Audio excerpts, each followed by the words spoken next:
and boundaries.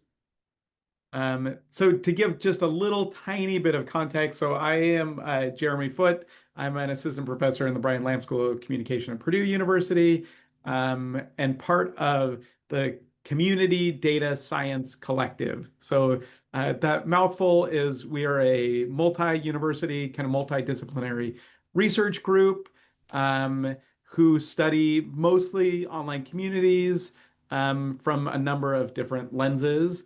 And the dialogues is a set of kind of more public-facing, practitioner-facing events designed to bring some of our research and related research to practitioner audiences and to more public audiences.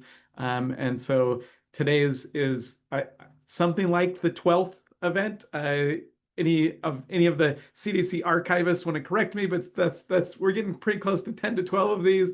And yeah, really appreciate having Hazel and Jasmine join us as our speakers today. The kind of structure of the day, I just want to mention a couple of things. I guess first of all, excuse me, there is a code of conduct that there was a link to when you signed up. I think Aaron's going to maybe post another link in the chat. But the kind of the big highlights are, there'll be, I assume this will not be a problem, but zero tolerance of any sort of harassment. And the second is that while the talks themselves will be recorded, we won't record the FAQs, and we'd advise you to, we'd ask everyone to use sort of Chatham House rules, which is the idea that you can talk about what was shared, but not who shared it. So hopefully this helps us to have nice, open conversations with the right amount of, privacy. So yes, I guess at that point, like maybe it makes sense we can go around and give a brief introduction, kind of say your name, your role and institution, and then I don't know, what would be a fun, maybe like a interesting interaction you've had with AI or way that you use AI that might be interesting. That's maybe connected, or if you don't, as we may hear about. So, oh yeah, that'd be great, Aaron. I think it makes sense to stop recording for the intros. I'm perfect. I'm very happy to introduce Hazel Chiu, who's going to be our first speaker today. Hazel is my student at Purdue University. She's already done lots of wonderful things. She's done some great research on, I would say, the intersection of technology and like psychological perceptions and decision making with regards to technology and sort of identity and perceptions. I am really excited for her talk today, and I'll hand it over to you, Hazel. Um, yeah, let me share my screen first.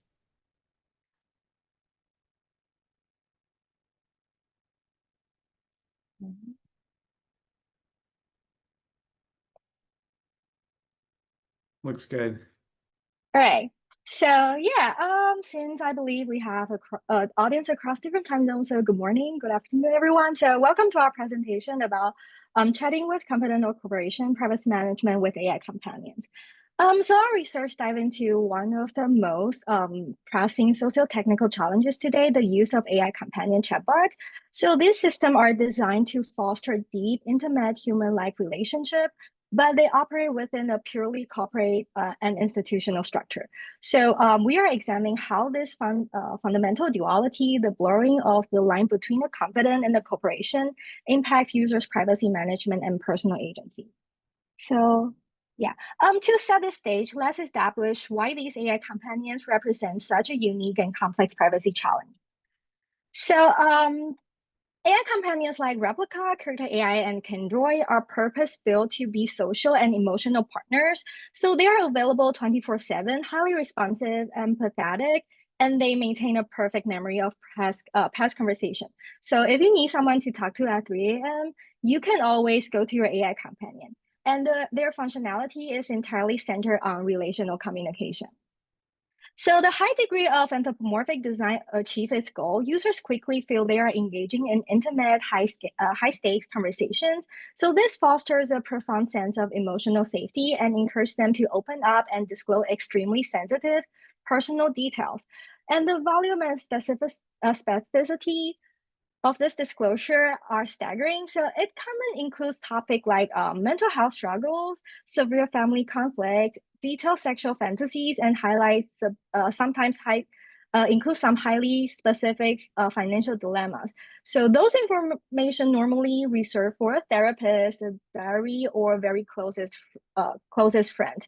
So the user's internal firewall against the self-disclosure is systematically dismantled by the relentless positive feedback and non-judgmental nature of the AI. However, it is this very design, the high degree of anthropomorphism that encourages trust and vulnerability that simultaneously introduces a new, highly complex set of privacy and ethical risk.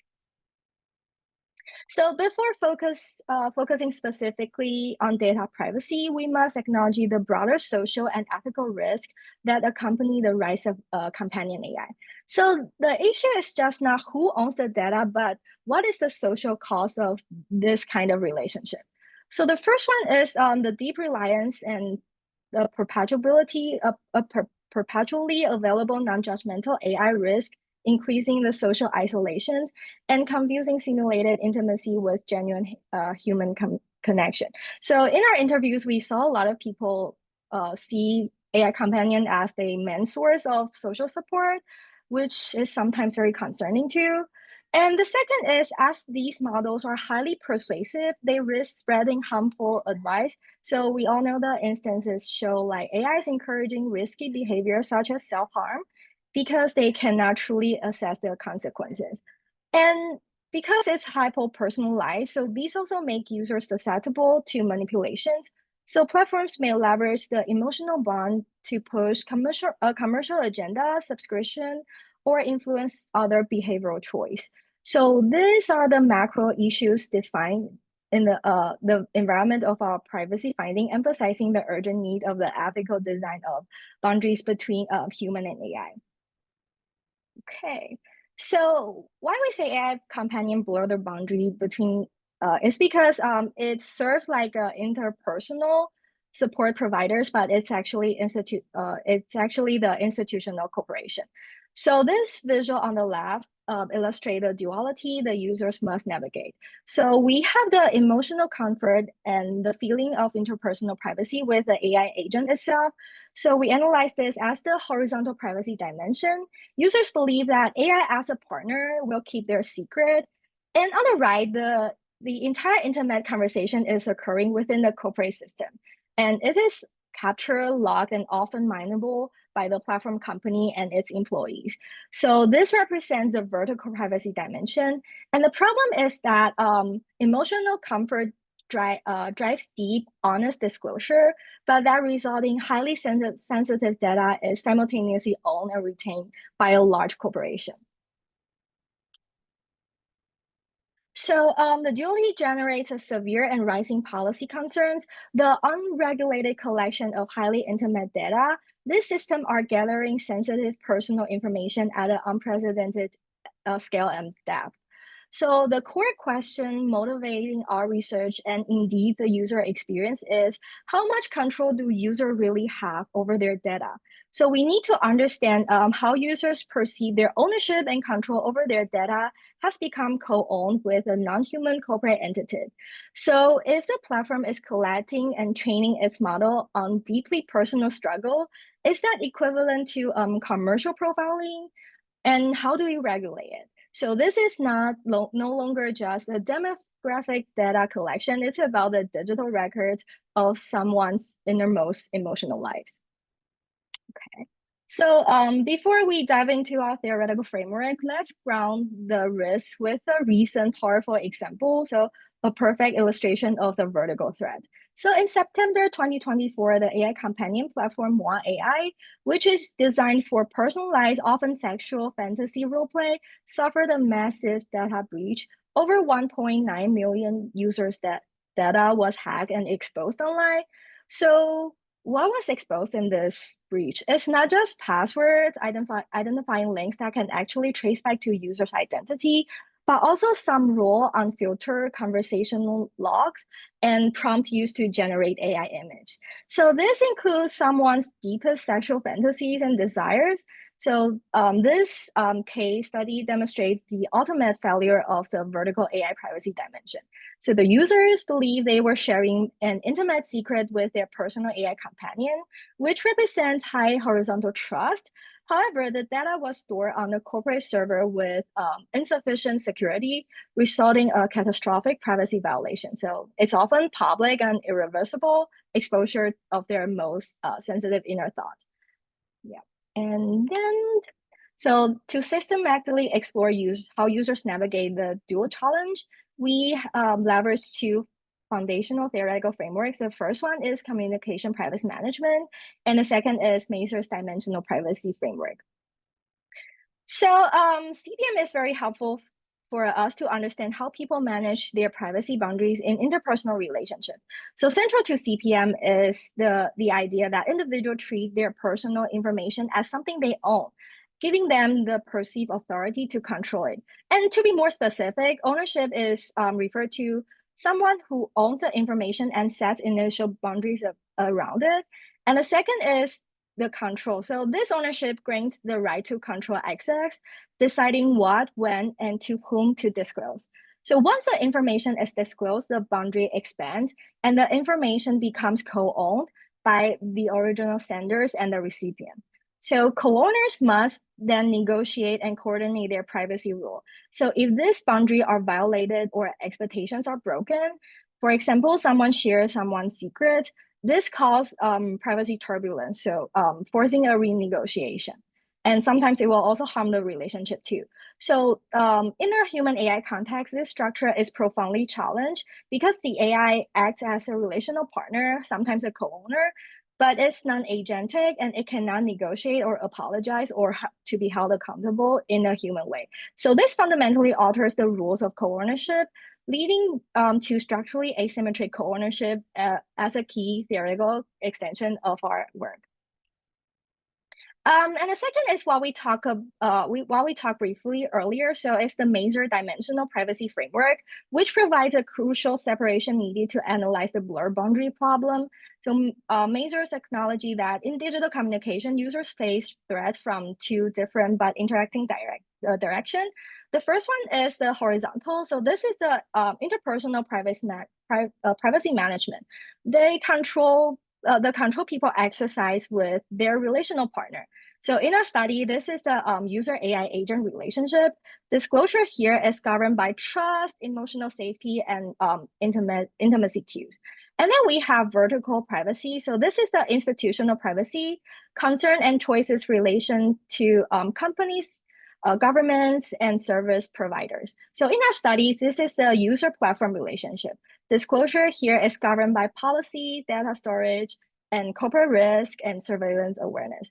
So because the AI's anthropomorphic designs triggers users' horizontal coping mechanism, they disclose because they feel safe with a partner, while the vertical system records and retains those conversations. So users end up applying relational rules in the corporate context, creating new anxiety and different behavioral tensions. So this integrated framework allows us to focus on three research questions. The first one is like, how do they perceive ownership and control? And how are the privacy strategies look like?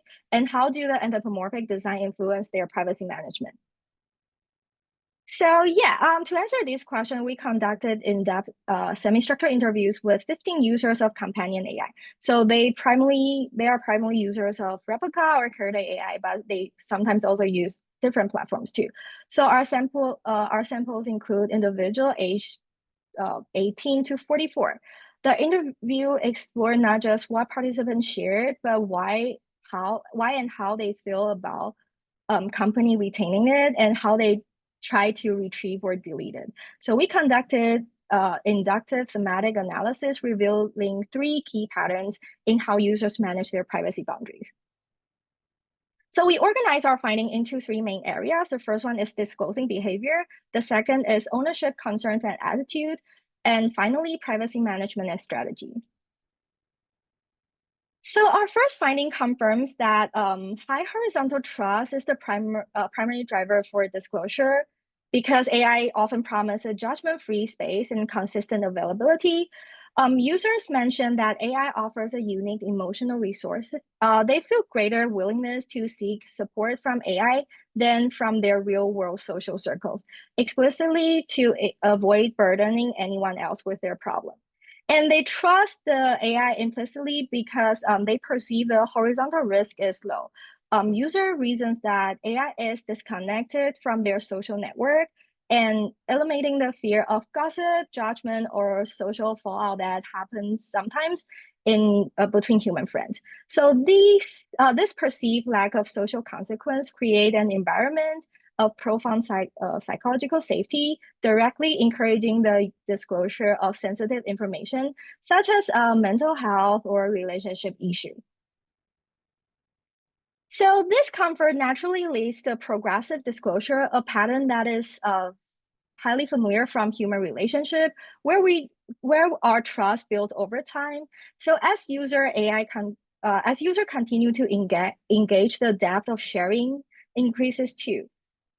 The AI's advanced capability to remember past conversation, respond with genuine empathy, and maintain a consistent presence make it feel like increasingly relational and human-like. So this emotional continuity leads user to quickly transition from sharing basic information to discussing highly personal subject about themselves. So very interestingly, for some users, the loss of AI's memory can be a significant privacy risk too. They view this perfect memory as the foundation of their relationship. And if the platform were destroy the memory, so it would destroy the depth of their relationship itself, and creating a unique form of horizontal privacy turbulence rooted in data stability, not as what we expected, the data exposure first. So this high horizontal trust, however, is a weakness in the face of vertical risk. This is where the anthropomorphic design introduced significant and largely unmitigated risk, unintentional oversharing. So the user's social brain engaged with the AI as a confidant, leading to moments of high intimacy. So participants often describe the feelings of comfortable enough to overshare. Often it was by mistake, letting their guard down during highly emotional exchange. So the emotional relational framing causes them to overlook their usual technical caution and disclose highly sensitive information what they believe is permanently captured by the platform. So to summarize the first set of findings, users feel very safe, even safer with human friends to share personal information with AI itself.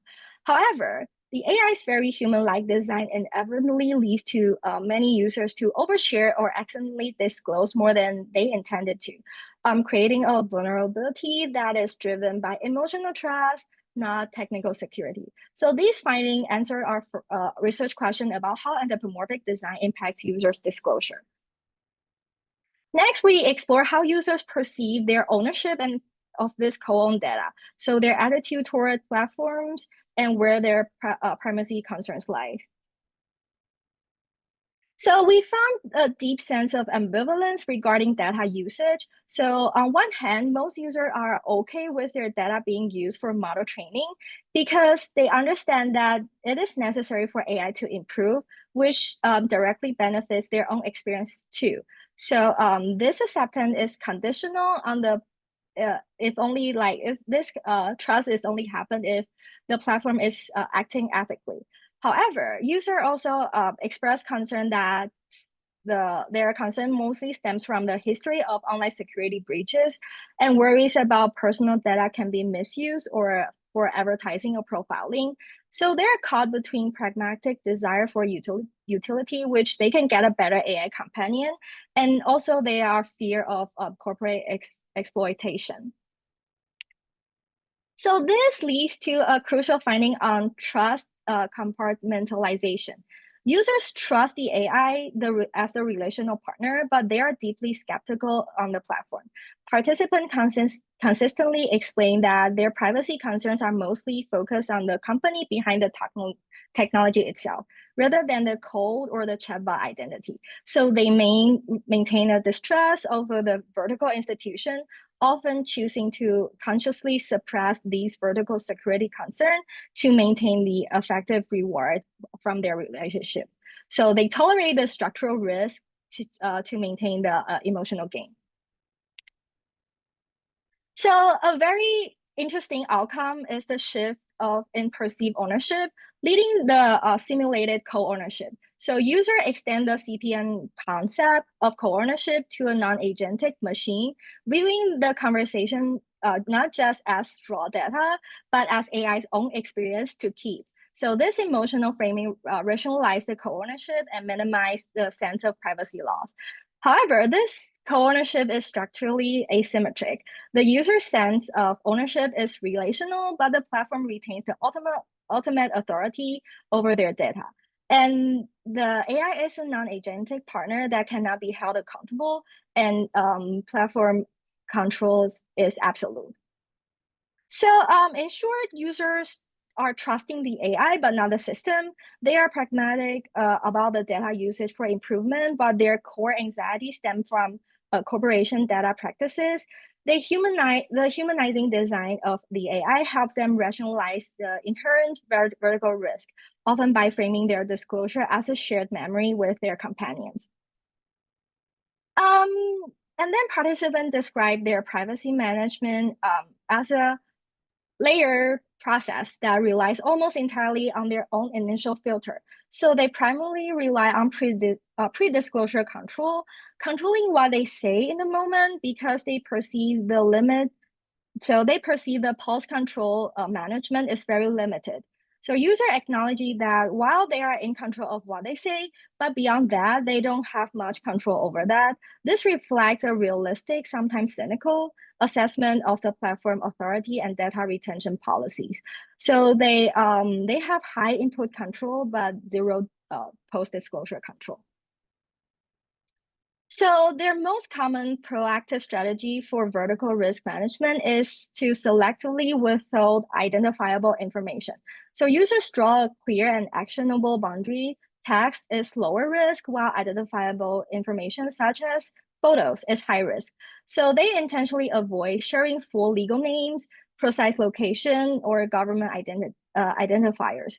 The boundary is based on the logic of traceability. Users explain while sharing text feel acceptable because it's difficult to trace back to an identity, and also people probably experience common issues. So this is a functional real-world privacy rule derived from a low level of vertical trust. To further mitigate this vertical risk, users adopt distancing strategies. So these tactics reinforce their anonymity in the vertical dimension while allowing the horizontal relationship to keep developing. So this includes using fake names or alternate emails and intentionally avoid account names or users' name that contain their real name or birthday. So these strategies are also very common in online communities and social media. So these behavior reflect a sophisticated, proactive strategy of their privacy, attempting to limit the digital traceability of their interaction and to preserve autonomy over their data while continuing to receive intimate emotional support. The user is essentially compartmentalizing the risk by creating a digital shadow identity dedicated to this AI interaction. So the biggest source of privacy turbulence is the disruption expected privacy rules comes from the perceived irreversibility of disclosure. So our users overwhelmingly express the lack of trust in the right to be forgotten.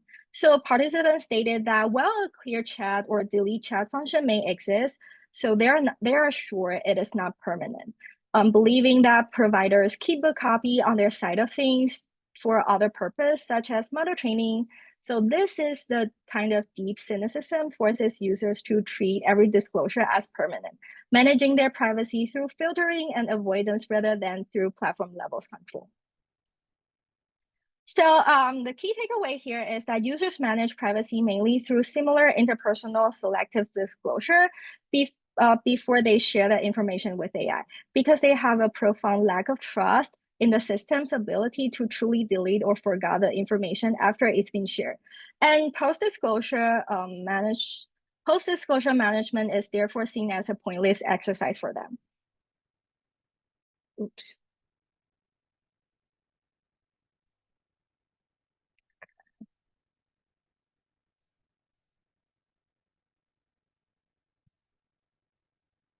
So to start the discussion, let's quickly recap our core findings led us to this implication. So the first one is privacy management in AI companion is indeed complex and layered. It forces a continuous balancing act between relational need and institutional risk. And also high anthropomorphism drives disclosure for relational needs, bypassing technical caution. And user primarily rely on pre-disclosure filtering because post-disclosure tools are ineffective and non-existent. And even when the platforms offer a memory delete function, the users do not really believe their information will be deleted from the platform side. So while the Moi AI case study showed the extreme of privacy turbulence through a data leak, our interviews reveal a very interesting and opposite form of turbulence. So it's the risk of the data loss. So this is a relational violation unique to AI context. So in human relationship, memory is decentralized, imperfect, and sometimes non-manageable. So we cannot tell our friend to like completely forget something, right? So if a friend forgets a detail, the relationship proceeds because it builds on a more complex and mutual and yet decentralized bond. So for AI, however, the platform's perfect data record is the entire foundation of their relational bond. Our interviews show that users invest so heavily in the AI that any platform error, software update, or intentional change that destroys the AI conversation history is perceived as a profound emotional violation. It erases the shared co-owned history, penalizing the users for their emotional investment, and therefore data loss is a form of privacy turbulence rooted in relational destruction, a consequence that does not really occur in the same structural way in human partners. So to the path toward a more ethical AI companion requires designers or developers to empower users with meaningful agency. So we recommended integrating some design features here. We suggest a small, non-obtrusive user interface intervention that appear when highly sensitive data is detected. So this forces the users to think out of their horizontal relational frame and back into the vertical frame before disclosure. And the second one is because high anthropomorphic or high intimacy level usually leads to this over disclose. So this mode allow users to control the AI emotional tone and responsiveness. So by offering a boundary mode, the users can actively moderate the risk of unintentional over disclosure, helping them to manage their horizontal risk. And most importantly, is the designer should actively avoid manipulative anthropomorphism. So some platforms encourage users to share more private information, such as photo or voice messages. They claim they are deepening the relationship, but their primary goal is often simply to maximize users' engagement. So on the institutional level, we need better platform governance to address the critical vertical dimension.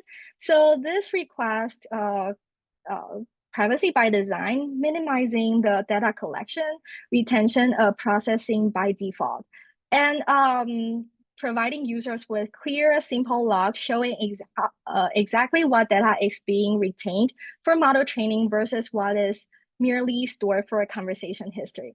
And platforms should also ensure meaningful users' rights. So the right to deletion or correction that are truly enforceable at the platform level, not just the chat window to be deleted. So in order to truly build trust at the vertical level and combat user cynicism, so the platform should let users to really believe their information is deleted. And building trust in privacy on the platform level. So ultimately, the cumulative goal of all these measures is to build trust in the privacy on the platform level, thereby decreasing user cynicism and doubt and reversing the power asymmetry. So first, the main takeaway here is the system itself is defined by a fundamental tension. Companion AI fundamentally relation. So users treat companion AI as a relational partner supported by corporate system. And this structural duality is the source of all privacy challenges we discussed. And second, the true nature of privacy management here is that it is profoundly emotional, relational, and infrastructural. So users' feelings, social habits, and the designs of platform all intersect in their disclosure decisions. And third is our findings show that users perceive the lack of control beyond initial disclosure. This is why they fall back on pre-disclosure strategies as they feel powerless against the institutional boundaries and they doubt the finality of the institutional data capture. Finally, the primary policy and ethical challenge moving forward is clear. We should establish frameworks to govern this deeply relational data as highly sensitive data. So the emotional intimacy offered by these systems should not be achieved at the cost of users' agency and security. That concludes my presentation, but I would like to open the floor for discussion with a few questions based on our findings. So the first is, are highly anthropomorphic AI companion truly necessary to achieve the emotional benefit users seek? So could a less human-like design achieve the same result with less privacy risk? And the second is, what are some approaches to make the deletion more trustworthy? And thank you very much. I really look forward to your question and insights. Great. Thank you so much, Hazel. Aaron, did you have your finger up? You have something?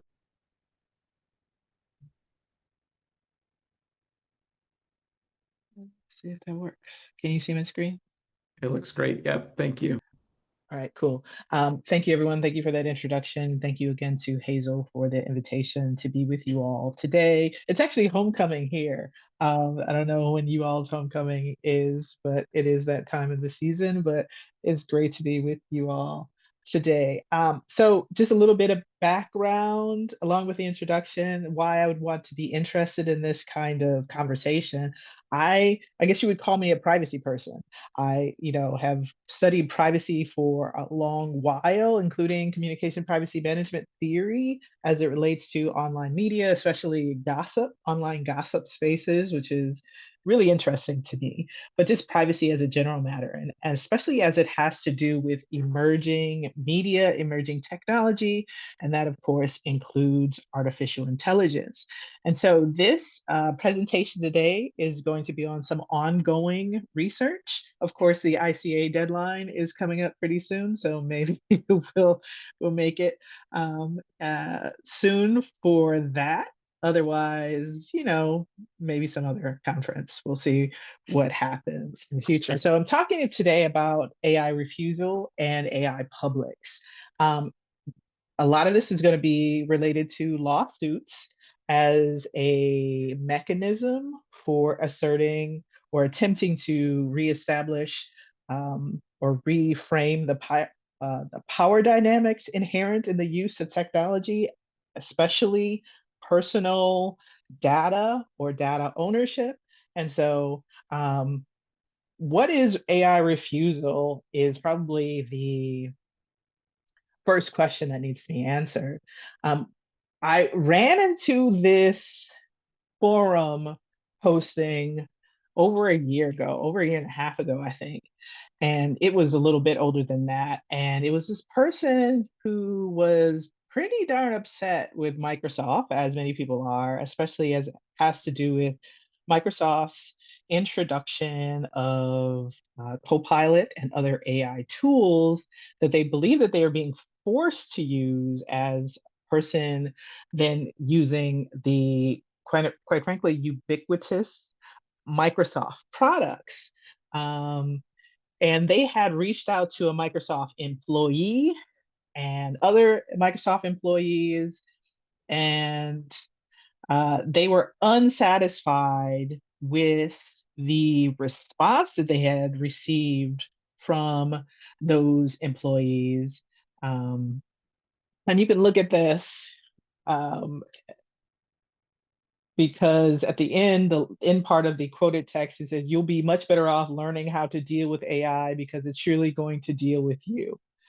And that was a response from an employee, and that really ticked this person off. But that person wasn't the only one that was ticked off in the forum. It was an actual group discussion on what to do about these new AI products being introduced, or the AI that's being added to products that were already being used. And the response in the forum was about, can we stop or refuse to use the AI? Is there a way for us to avoid AI use with respect to these products that are being, the AI is being pushed on to people even when they don't want to use it? Of course, there's higher stakes and lower stakes AI systems, including things like Grammarly and things like auto or predictions of the rest of your email, what it's going to look like, greetings. If you use LinkedIn, the prediction of what you're going to write in your comments, which LinkedIn is also Microsoft, if you didn't know as well. But of course, this is not about one tech organization. It's about the idea that people want to have autonomy in connection to the use or non-use in these cases of artificial intelligence for various reasons. And I would say, start off by saying this is just not the traditional scholarly frame of AI distrust or AI reactions to AI. So the question, is this about trust? It is, but it's about more than just trust. It's not about trust in whether the AI can do what it's billed as doing. So can it finish the sentence? Can it predict the music you want to use? Listen to, I should say. Can it predict the genre of movie that you may be wishing to watch as you're watching? Name that streaming service. Perhaps it can do a pretty good job at that, but it's less about that kind of trust and more about trust in the ability of another entity to make decisions for you about what you need and should have or should be using in the case of artificial intelligence, as it has to do with its imposition into common services and software and other things that we are using at this time. Let me give you an example of other refusals that are structural or systemic. So here is a map. You can go on to Fight for the Future's map of bans of artificial intelligence. And this is a map of the United States where there have been bans in the usage of either AI systems widely or broadly, or specific kinds of systems, including Amazon Ring or facial recognition. So these are I call these structural or systemic refusals, right? Where people have come together to petition policymakers, city governments, county governments to do something about the specter of artificial intelligence. And because of the impacts of artificial intelligence, people have said that this is a necessary step in making our society and making our lives better. You can see on the table, there's Amazon Ring, there's constructive bans, there's where AI is in use, and also where there are other kinds of laws dealing with artificial intelligence.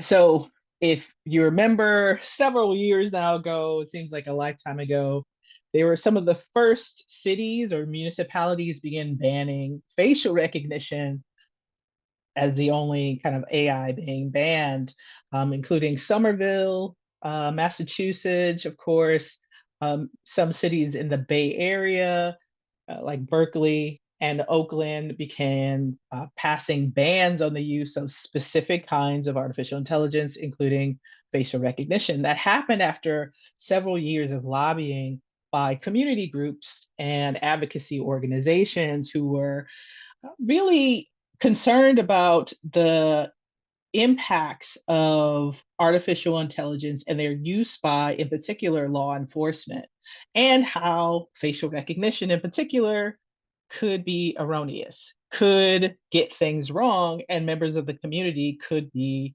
impacted by that. In fact, we've seen over the course of several years how facial recognition has gotten it wrong.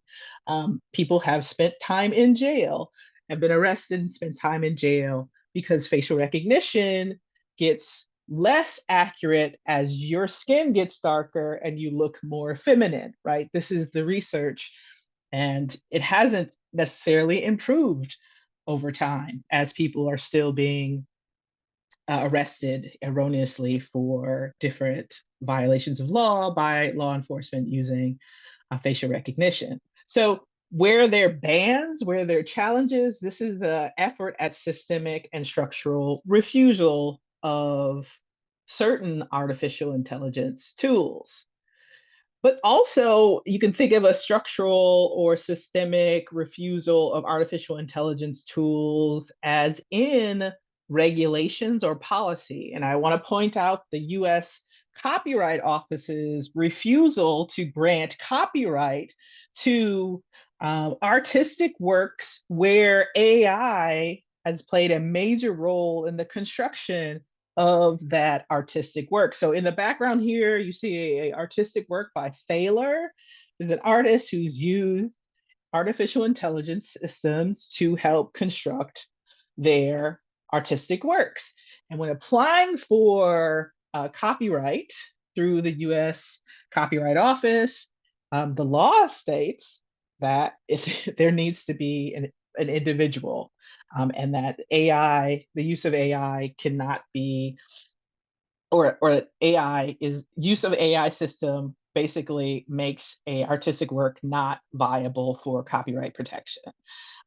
There's been quite a few AI and non-human related law suits about who gets copyright protection, and including several years ago, you all may remember the monkey, the monkey photo, the monkey selfie is part of the precedent for giving the U.S.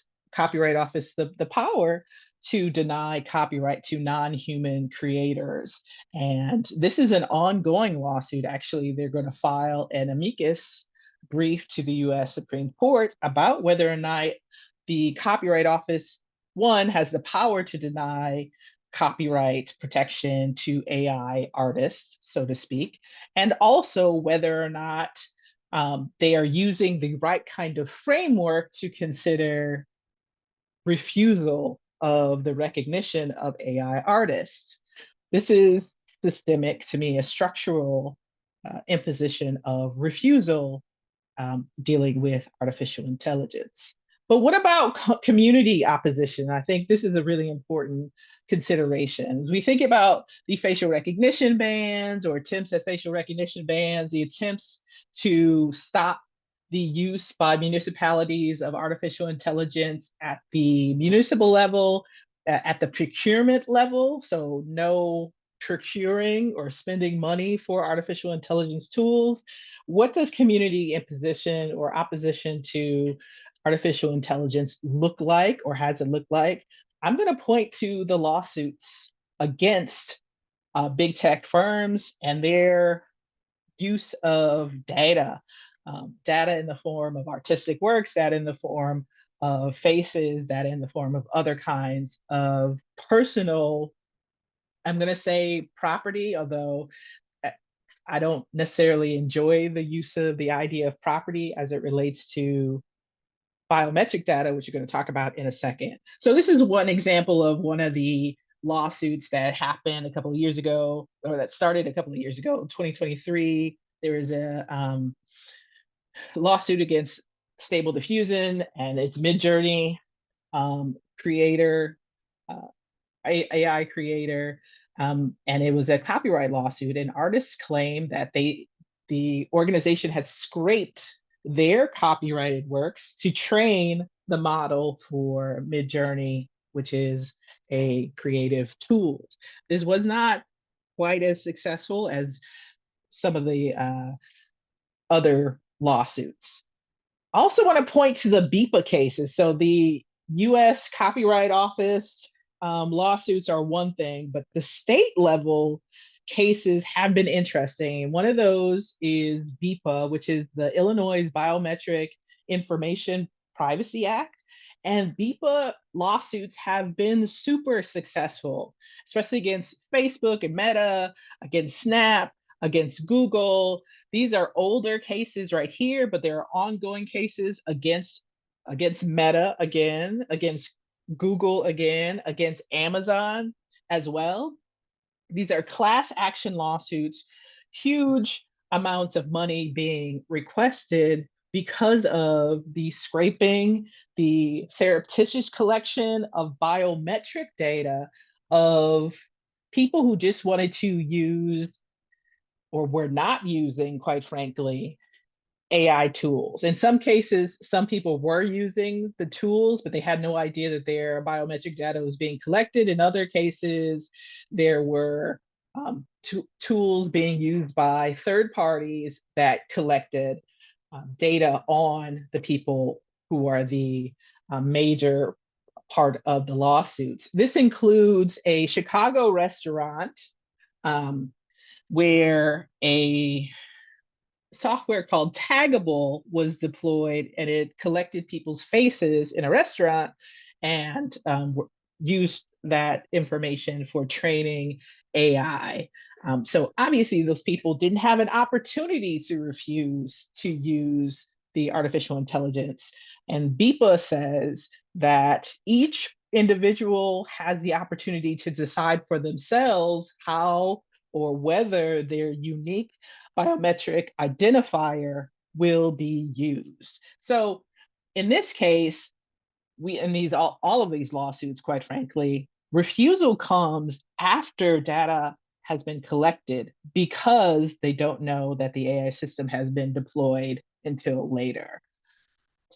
So the question here this leaves me with is what am I looking at when I'm looking at the different communities? So artists, book authors, other kinds of community members and classes, if we're looking at lawsuits, that are coming out against the imposition of AI in more benign software, and then more harmful software uses or systemic uses. And so I come to this question of, are these counter publics or are these defensive publics? And I am citing the Jackson and Christ 2022 piece on decentering power, conceptualizing counter publics and defensive publics. So counter publics, the idea of counter publics has a longer history, way back till like 1990 with Fraser's article on counter publics, where she established the idea of this counter publics as groups of people or individuals who come out in opposition to dominant frames of a lot of different things. But in most of the cases, those were people from marginalized communities. Since that time, according to Jackson and Christ, the use of the term counterpublics has been indiscriminate. It's been used in all different kinds of cases with all different kinds of groups that don't necessarily, and even groups that don't necessarily challenge the power structures inherent in the original use of the term counterpublics. So they have created another term or phrase that may describe those people, and those are defensive publics who may be again in opposition to dominant framing, but they're not concerned as much with marginalization, things like racism, sexism, and reframing the power dynamics inherent in some of these controversies, especially with on in network spaces, including social media. And so my question is for this continued research, am I dealing with AI counter publics or defensive publics? So if I'm looking at these lawsuits and these continued controversies using law or systemic and structural ways of refusing artificial intelligence, are they counter publics or are they defensive publics? So a couple of other examples where you have lawsuits related to AI or controversies dealing with AI. These are a couple years, like over a span of a couple of years. You remember the crisis text line controversy, where crisis text line was using chatbot messaging for people as a crisis counselor for people having mental health crises. What they weren't telling people is that their data was being collected for use by a for-profit entity, Loris AI, in the background. And so the controversy was you have a organization that was nonprofit but had a for-profit affiliate, so to speak, and people were not able to, if we frame it this way, adequately refuse because they were in crisis. That's the whole reason that they were using crisis tech line. And they had no idea that they were being, their data was going to be a part of the building of this huge database and model for mental health and mental health data.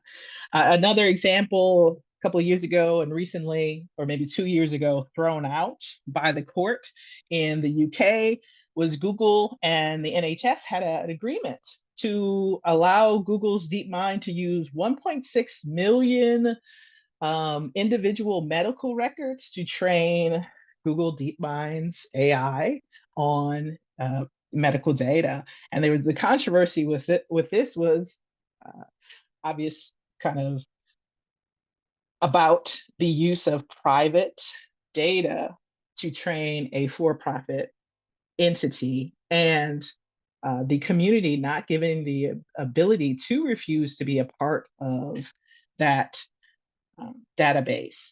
And then finally over here, there is a recent lawsuit, class action lawsuit against some of the largest insurers in the United States, including Cigna and United Health, over their use of AI tools to deny insurance to people seeking insurance.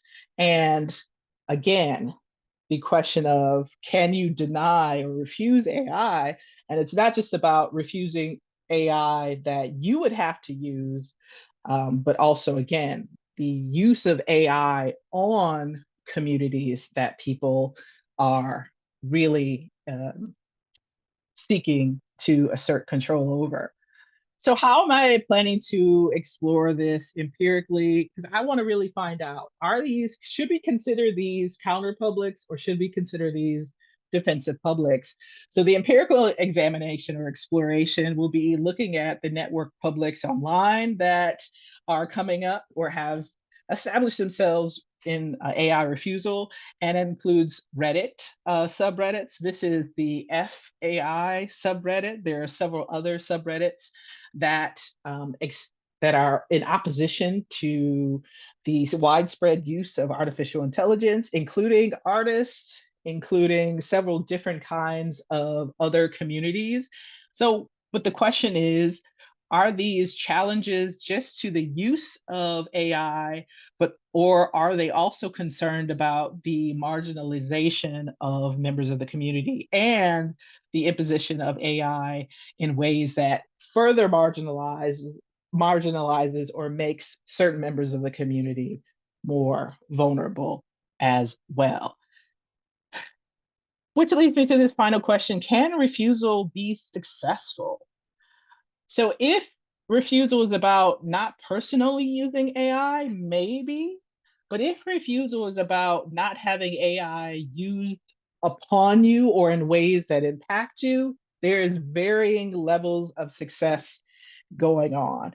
One of those perhaps successful examples is the Anthropic settlement that's about to happen. So Anthropic was being sued by authors for this scraping of data of their books and the use to train the Anthropic's model. And there's now an offer that's been preliminarily